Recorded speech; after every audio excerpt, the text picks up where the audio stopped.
أحسب الناس سوج السبند آمننا نبلو ميتو مسلاتشو سايفتن منتاتشو سايرغاغت እውነተኝነታቸው ሳይገለጥ ወርቁ ከቆሻሻው ሳይጸዳ ሚተው ይመስላችኋል? ይሄ ለቀደምት ትውልድም አልነበረም። ቀደምቶችንም ፈትነናል። አላህም እውነተኞችንና ውሸተኞችን እነሱ በሚያዩት መልኩ ለይቶ አሳይቷቸዋል።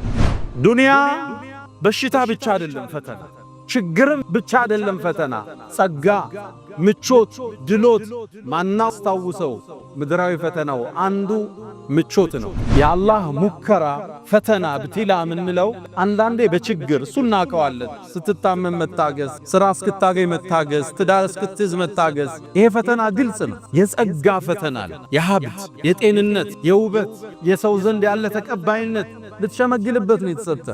አላህ የሰጠህ ዕውቀት ልታካፍለው ነው። ኒዕማ ፈተና ናቸው ሲመጡ።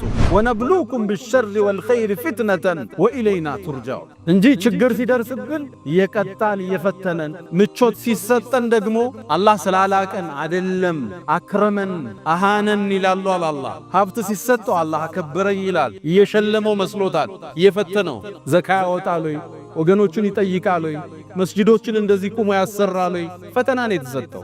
ዕውቀት ሲሰጥ ዓላመቱን ፈኻማ እንድትባል አይደለም። ያስተምርበታል ወይ ህዝብ ይለውጥበታል ወይ በንግግሩ አላህን ብቻ ይፈልጋል ወይ ልትመዘን። ነቢዩላህ ኢብራሂም ልጃቸውን ሲወልዱ አልሐምዱሊላህ الذي وهب لي على الكبر إسماعيل وإسحاق إن ربي لسميع الدعاء ልጅ አገኘ አልሐምዱሊላህ በቃል ማመስገን፣ ሁለተኛው በውስጥህ አላህ እንደሆነ ማረጋገጥ።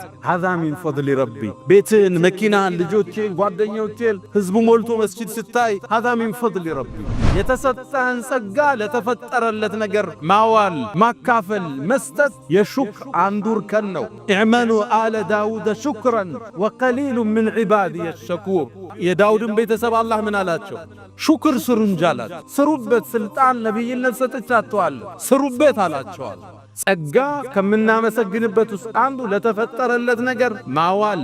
ያ ነው ምስጋና የሚባለው እንጂ እጅህን አጣጥፈህ አንተ ደሮና ክትፎውን በልተህ ምስኪን ሲመጣ በር ላይ መመለስ አይደለም። ዘካህን ቀንሰህ ማካፈል አይደለም። የተሰጠህን ነገር በአግባቡ ስታውለው አመሰገንክ ይባላል። ነቢዩና ሙሐመድ ሰለላሁ ዐለይሂ ወሰለም አላህ ያለፈውንም የሚመጣውን ወንጀል ማራቸው። ሌሊት ግን ቁመው ሲሰግዱ ያድራሉ። እናታችን አኢሻ ከማ عند في المتفق عليه ጠየቀች፣ የአላህ መልእክተኛ አላህ የሚመጣውንም የወደፊቱንም ወንጀል ሚሮ የለ ለምን ነው እግር እስከሚያብጥ ምትሰግድ አለቻቸው። ያ ዒሸቱ አፈላ አኩኑ ዓብደን ሸኩራ፣ አመስጋይ ባሪያ አልሆንም እንዴ? ማረኝ አላህ ላመስግነው እየሰገድኩ እየተነሳ።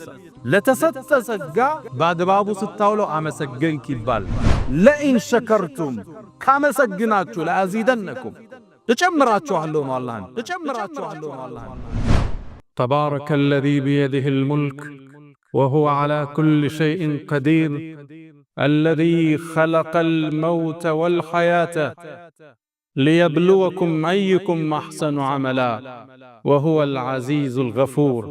الحمد لله بنعمته تتم الصالحات وبفضله تتنزل الخيرات والبركات وبتوفيقه تتحقق المقاصد والغايات. الحمد لله حمدا حمدا والشكر له شكرا شكرا. أتيتك راجيا يا ذا الجلال ففرج ما تراه من سوء حالي. عصيتك ربي ويلي بجهلي وعيب الذنب لم يخطر ببالي. لعمرك ليت أمي لم تلدني ولم أغضبك في ظلم الليالي. إلى من يشتكي المملوك إلا إلى مولاه يا مولى الموالي. فها أنا عبدك العاصي فقير إلى رحماك فاقبل لي سؤالي. أشهد أن لا إله إلا الله ولي الصالحين وحده لا شريك له له الملك وله الحمد يحيي ويميت وهو على كل شيء قدير. وأشهد أن سيدنا وحبيبنا وقرة أعيننا محمدا عبد الله ورسوله وخيرته من خلقه وآمينه على وحيه نشهد أنه بلغ الرسالة وأدى الأمانة ونصح الأمة وجاهد في الله حتى أتاه اليقين من ربه، فصلوات الله وسلامه عليه ما اتصلت عين بنظر ووأت أذن بخبر، وسلم تسليما كثيرا. فهو الذي تم معناه وصورته، ثم اصطفاه حبيبا بارئ النسم منزه عن شريك في محاسنه، فجوهر الحسن فيه غير منقسم. دع ما ادعته النصارى في نبيهم، واحكم بما شئت مدحا واحتكم، وانسب إلى ذاته ما شئت من شرف، وانسب إلى قدره ما شئت من عظم، فإن قدر رسول الله ليس له حد، فيعرب عنك ناطق بفمي. مولاي صل وسلم عليه دائما أبدا على حبيبك خير الخلق كلهم. أيها الناس عباد الله، أوصي نفسي الخاطئة بتقوى الله. ولقد قال تعالى: ولقد وصينا الذين أوتوا الكتاب من قبلكم وإياكم أن اتقوا الله يا أيها الذين آمنوا اتقوا الله وقولوا قولا سديدا يصلح لكم أعمالكم ويغفر لكم ذنوبكم، ومن يطع الله ورسوله فقد فاز فوزا عظيما. يا أيها الذين آمنوا اتقوا الله حق تقاته ولا تموتن إلا وأنتم مسلمون. معاشر المسلمين، الدنيا دار ابتلاء، والمؤمن يبتلى في إيمانه ودينه وماله وأهله حتى يمشي في الأرض وما عليه خطيئة. والمؤمن يبتلى، وهذا ما قرره القرآن في محكم تنزيله: ألف لام ميم أحسب الناس أن يتركوا أن يقولوا آمنا وهم لا يفتنون ولقد فتنا الذين من قبلكم فليعلمن الله الذين صدقوا وليعلمن الكاذبين. لكن المؤمن عمره عجيب، إذا ابتلي صبر، وإذا أعطي شكر، وليس ذلك إلا للمؤمن. ود مؤمنان بزاري የጁምዓ ኹጥባችን ላይ ስለ ዋና የዲናችን አንድ መሰረት እናነሳለን። እቺ ምድር የፈተና ምድር ነች። አንድ ሙእሚን ኢማኑ ይፈተሻል። አንድ ሰው እምነቱ ይመዘናል። ምድር ላይ ሊቀልድ አልተፈጠረም። ይህንም ቁርአን አረጋግጦ አትሞታል። አሐሲበ ናስ ሰዎች አሰቡ እንዴ አምነናን ብለው የሚተው መሰላቸው?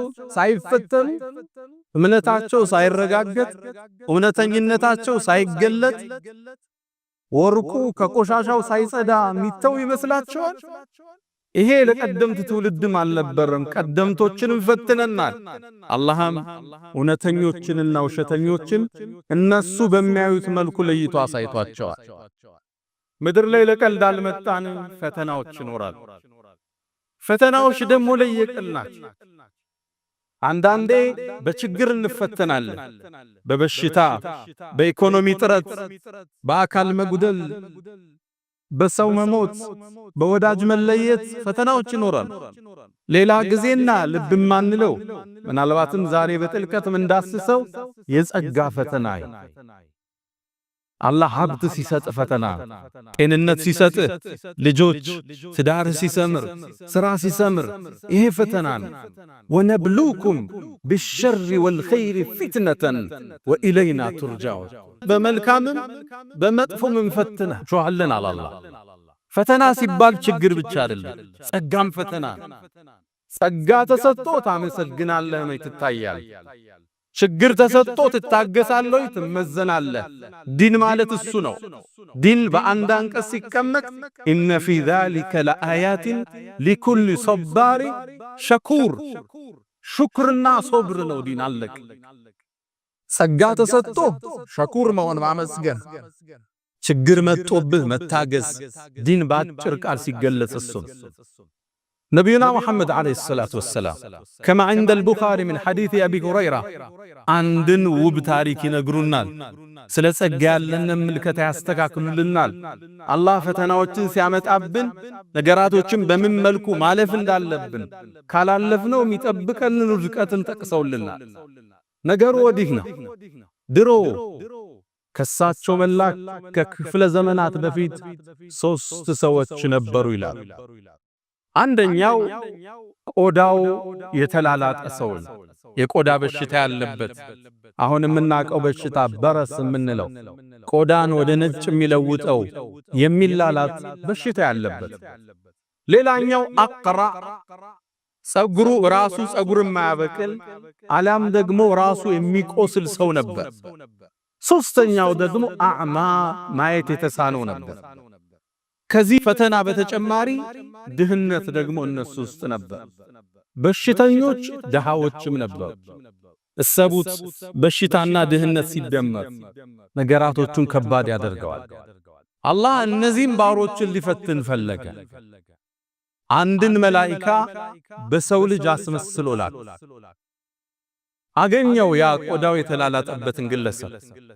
ኑሮ እንዴት ነው? ኑሮውን ነገረ። ምን ነገር ቢደረግልህ ያስደስታል? እኔማ አላህ ቆዳዬን ቢያድነኝ ሰዎቹ ሊያዩኝ ተጸየፉ፣ በዚህ ላይ ድህነቴ ብሶቱን ነገር። ይሄ መላኢካም እጁን ደበስ አደረገ። ሰውነቱ ሲዳብሰው ያ የቆዳ በሽታ ሙሉ ለሙሉ ለቀቀው። የሚያምር ገጽታን ተላበሰ። ከዛም በዚህ አልበቃም፣ ፈተናው ሊከተለው። ከገንዘብ በኩል የትኛው ያስደስታል? እኔማ ግመል ነው አለ። ግመል ይወዳል፣ ግመል ማርባት በእነሱ ዘመን ደግሞ ትልቅ የሀብት መገለጫ ነው።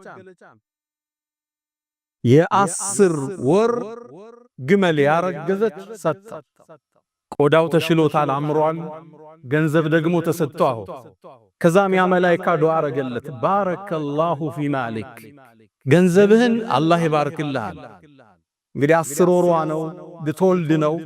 በእነሱ ዘመን በአረቦቹም ዘመን እንኳን ግመል 10 ወር ሲደርሳት ልጅ የምትሰጥበት ወተት የምትሰጥበት ስለሆነ እንደ ትልቅ የሀብት መገለጫ ነው የምትታይ።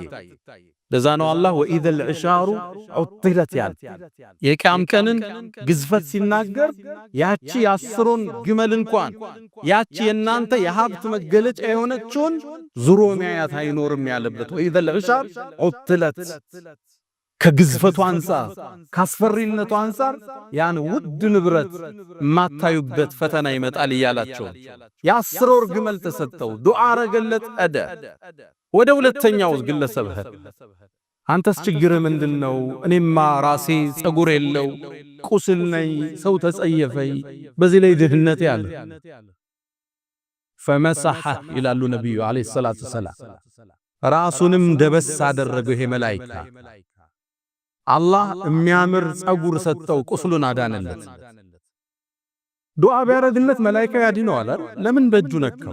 አላሁ ሱብሓነሁ ወተዓላ ሊያስተምረን የፈለገው ትንሽም ቢሆን ሰበብ አድርሱ ማለት ነው። እዚህ ሚንበር ላይ አይተናል። ነቢዩላህ ሙሳ ወንዙን በበትሩ ምታው ተብለዋል። ወንዝ መስታወት ነው እንዴ? በበትር ይሰበራል? ውሃ ነው አይደል? ሰበብ ማድረስ አለባቸው። እዚህ ሚንበር ላይ መሬምን አንስተናል። ስትወልድ ፈሁዚ ኢለይኪ ቢጅዝዕ ነኽላ ከጎንሽ ያለውን ደረቁን የቴምር ዛፍ ገፋ ገፋ አርገው አላት። አይደለም የወለደች ሴት 10 ወጣት ደረቅ የቴምርን ዛፍ ማንቀሳቀስ አይችልም። ሰበብ ማድረስ አለባት። መላኢካውም ደበስ አደረገው። ጸጉሩ የሚያምር ሆነ፣ ቁስሉ ተሻለ። ከሀብት ምን ትፈልጋለህ? እኔማ ላም ወዳለሁ፣ ከብቶች ወዳለሁ። 10 ወር ያረገዘች ከብት ተሰጠ። ልትወልድ ነው። አላህ ይባርክል ብሎ ዱዓ አርጎለታል። ወደ ሶስተኛው መጣ። አይኑ አይመለከትም። ችግር ምንድነው? ምድርን ማየት እፈልጋለሁ፣ ዱንያን መመልከት እፈልጋለሁ። አይኔን አላህ ቢመልስልኛል። አይኑን ደበስ አረገው፣ አይኑ ተከፈተ። ከዛ እስከ ገንዘብ ምን ትወዳለህ? ፍየል በጎችን ወዳለሁ አለው። ፍየል ተሰጠው። አላህ ይባርክል ብሎት ሶስቱንም ዱዓ አረገላቸው። ጸጋ ተሰጣቸው። አላህ እየፈተናቸው እያያቸው። በእነዚህ ግለሰብ ቦታዎች ራሳችን እያደረግን አዳምጥ። ብዙ ዱዓ አርገን የተሳካውልናል።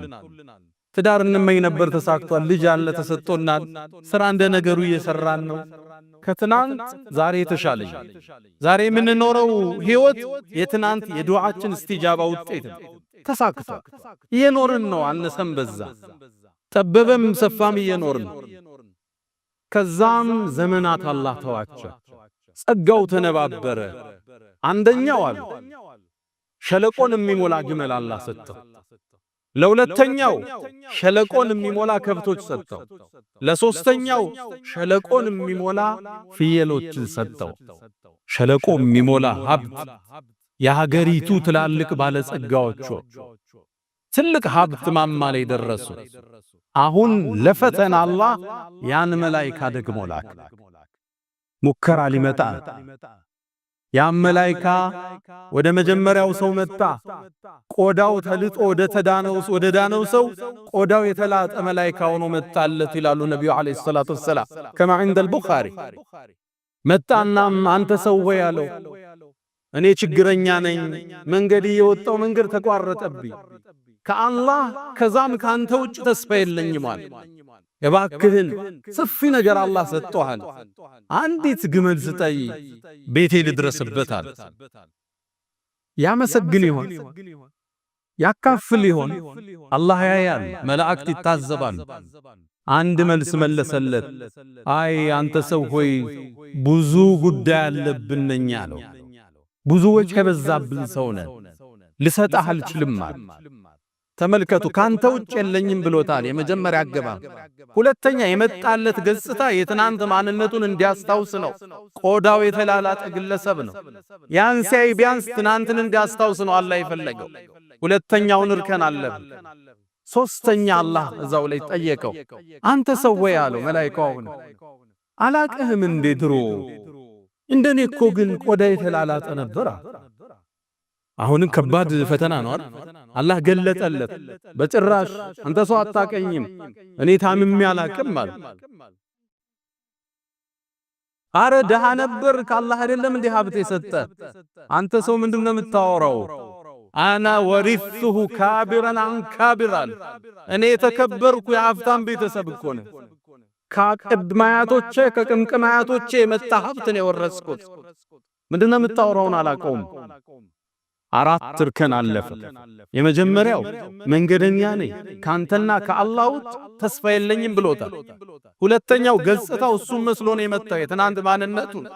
ሶስተኛው ታመ ነበር እንዴ ብሎ አስታውሶታል። አራተኛ ሀብት ነበረ ብሎታል። ደሃ ነበርክ ብሎታል። አራቱም ፈተና ሲወድቅ መላእክቱ አንድ ዱዓ አረገ።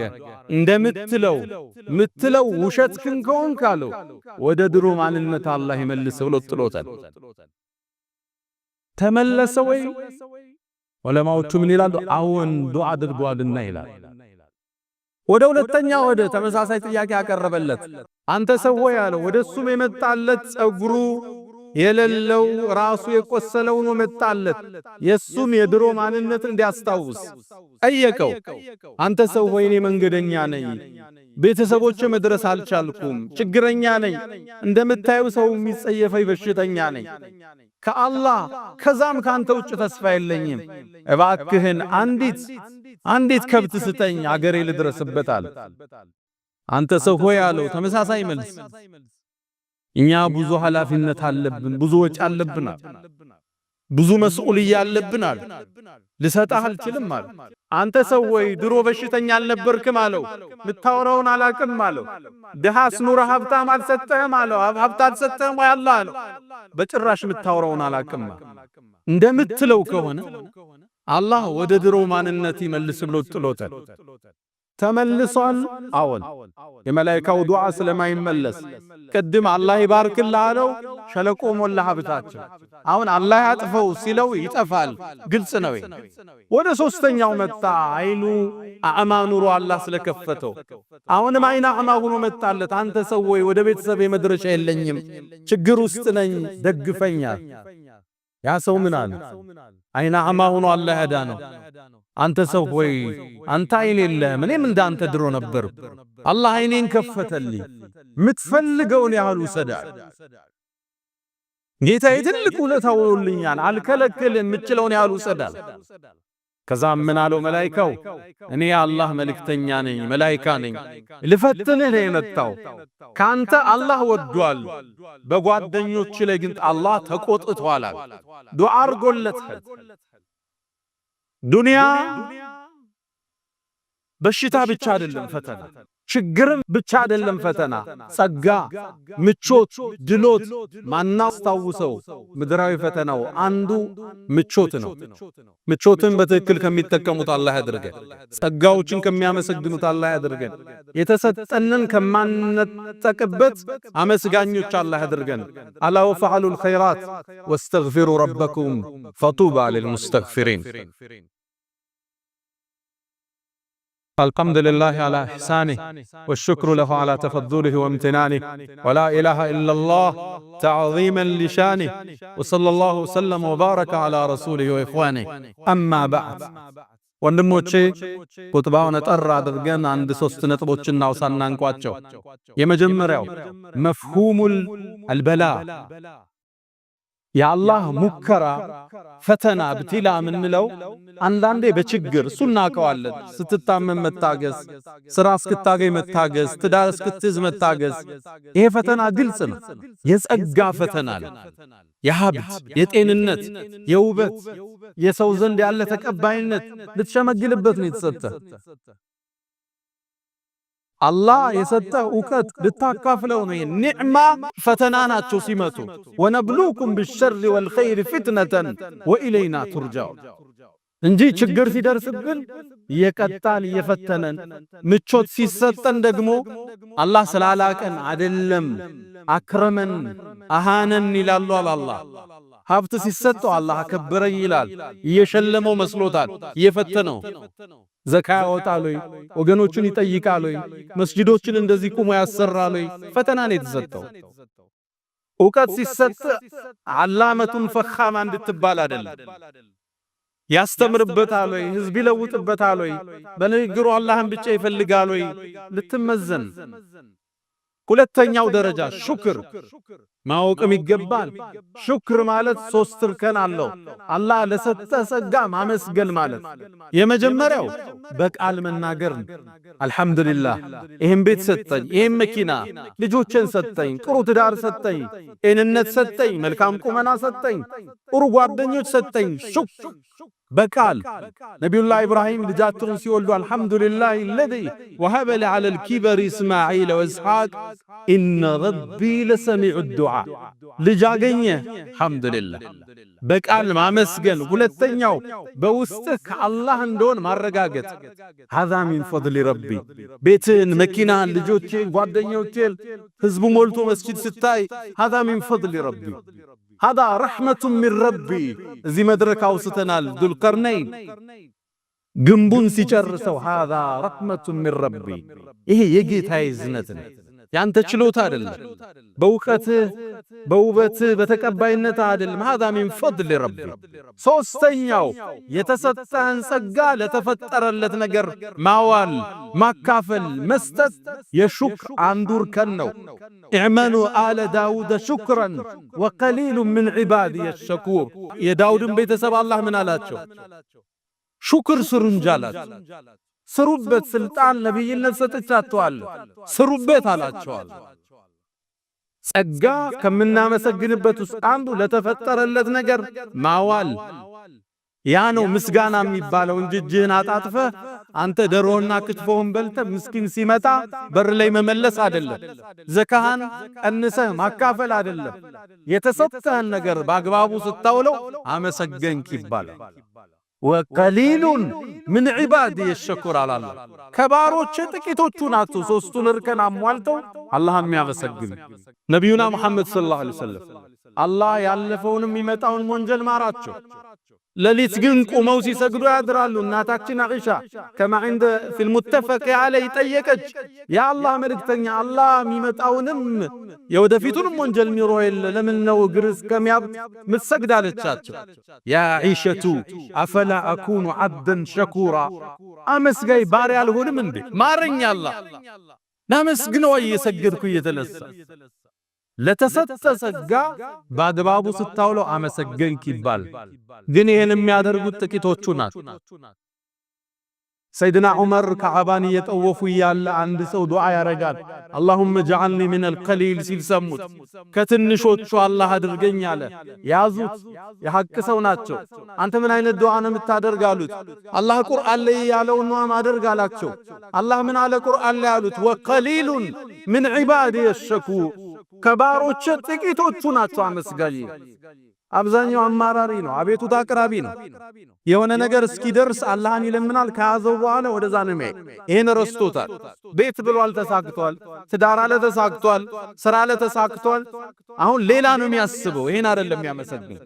ትንሾች ናቸው ዞር ብለው አልহামዱሊላህ ልጅ ሰጠኸኝ፣ ትዳር ሰጠኸኝ፣ ስራ አለኝ እንዴ ጤንነት አለኝ አልহামዱሊላህ የሚሉት ጥቂት ናቸው። ሶስተኛው ነጥብ ሹክር የተሰጠንን ጸጋ ምናስጠብቅበት ብሎ ምናስጨምርበት መሳሪያ ነው። ለኢን ሸከርቱም ካመሰግናችሁ ለአዚደነኩም እጨምራችኋለሁ ነው አላህ። አመስግን ይጨመራል። እንደነዛ ሰዎች ንፉግሁን ትሰለባለህ። ያ ታሪክ የሚያስረዳን ያመሰገነ ተጨምሮለታል፣ አላህ ወዶታል። የከለከለ ተነጥቋል ከአላህ መተባበ الله كم يمسجنوا تبارك الله أدرجه يا من تحبون النبي محمد صلوا عليه وسلم طول المدى فصلاتكم وسلامكم نورا لكم بيامسكم وبيومكم ولكم غدا إن الله وملائكته يصلون على النبي يا أيها الذين آمنوا صلوا عليه وسلموا تسليما اللهم صل على محمد وعلى آل محمد كما صليت على إبراهيم وعلى آل إبراهيم وبارك اللهم على محمد وعلى آل محمد كما باركت على إبراهيم وعلى آل إبراهيم في العالمين إنك حميد مجيد اللهم أعز الإسلام والمسلمين اللهم أمنا في أوطاننا وأصلح أئمتنا وولاة أمورنا اللهم اجعل بلدنا رخاء سخاء اللهم ابسط علينا رحماتك يا أرحم الراحمين اللهم وحد صفوفنا وألف بين قلوبنا وجعلنا من عبادك الصالحين اللهم لا تدع لنا في مقامنا هذا ذنبا إلا غفرته ولا هما إلا فرجته ولا دينا إلا قضيته ولا غائبا إلا رددته ولا مريضا إلا شفيته ولا حاجة من حوائج الدنيا والآخرة إلا عنتنا على قضائها يا أرحم الراحمين اللهم ربنا آتنا في الدنيا حسنة وفي الآخرة حسنة وفينا عذاب النار ألا فأقم الصلاة